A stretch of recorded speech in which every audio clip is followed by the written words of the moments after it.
دکتۆر جان ئەگەر بکرێ پێمان بڵێ لە بەڵگە مێژوویەکان لە توێژینەوەکان لە سەرچاوەکان لە چیرۆک و بەسەرهات و بابەتە بیستراوەکان مێژووی منارە دەمانباتەوە چ سەردەمێک چ قۆناغێک یا بەڵگە مێژوویەکان چمان پێ دەڵێت؟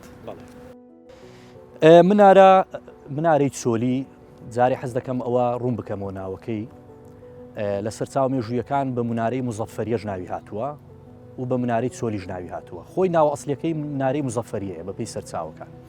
بۆ پێیان گوتووە مزەفەریە چونکە لە سەردەمی دەوڵەتی ئەتابەجی لە هەولێر ئەم منارەیە دروست کراوە کە یەکێک لە حکومڕانە زۆر بەناوبانگەکانی ئەو بنەماڵەیە ئەو دەوڵەتە سوڵتان مزەفەرەدینی گۆگبۆری بووە. سوڵتان مزەفەرەدینی گۆگبۆری زۆر بایەخی بەلایانی شارستانی هەولێرە داوە، زۆر بایەخی بەلایانی ڕۆشنبیری و بەلایانی ئاینی داوە. ئەو کاتە هەولێر وەکو ئەزهەر یعنی چۆن ئێستاکە وڵاتی مەسەر ئەزهەر زۆر بەناوبانگە لە هەموو عالەمی ئیسلامی خەڵک ڕووی تێدەکا بە مەبەستی خوێندنی ئاینی. بۆ ئەو سەردەمەش هەولێر وا بووە چەندی مزگەوتی گەورەی تێدا بوو وەکو مزگەوتی گەورەی قەڵا، مزگەوتی کەفمان هەبووە ناولەب، مزگەوتی ئەوەی کە مزەفەریە با بڵێن ئەوەی منارەی چۆلی کە ئێستا شوێنەوارەکەی مایە. ئەوانە هەموو نمونەی چەند مزگەوتێکی زۆر گەورە بووینە لە ناو شاری هەولێر. مزگەوتی عوقەیلی کە سەرچاو مێژوویەکان باسییان کردووە ئیبن خەلەکان و ئیبن مستەوفی و ئەوانە.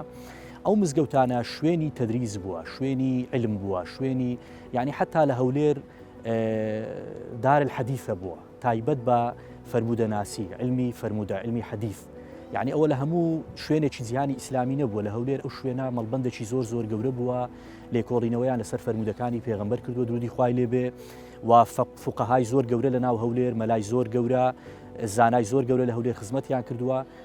ئیبن مستەوفی لە کتێبەکەی خۆی تاریخ ئەربیل باسی بەشێکی زۆر لەو فوقەهانە لەو مەلایەنە دەکا کە لە هەولێر لەو سەردەما با بڵێن تێکۆشانی علمیان کردووە، خزمەتیان بەلایانی زانست و زانیاری و ئاینی ئەو شارە کردووە.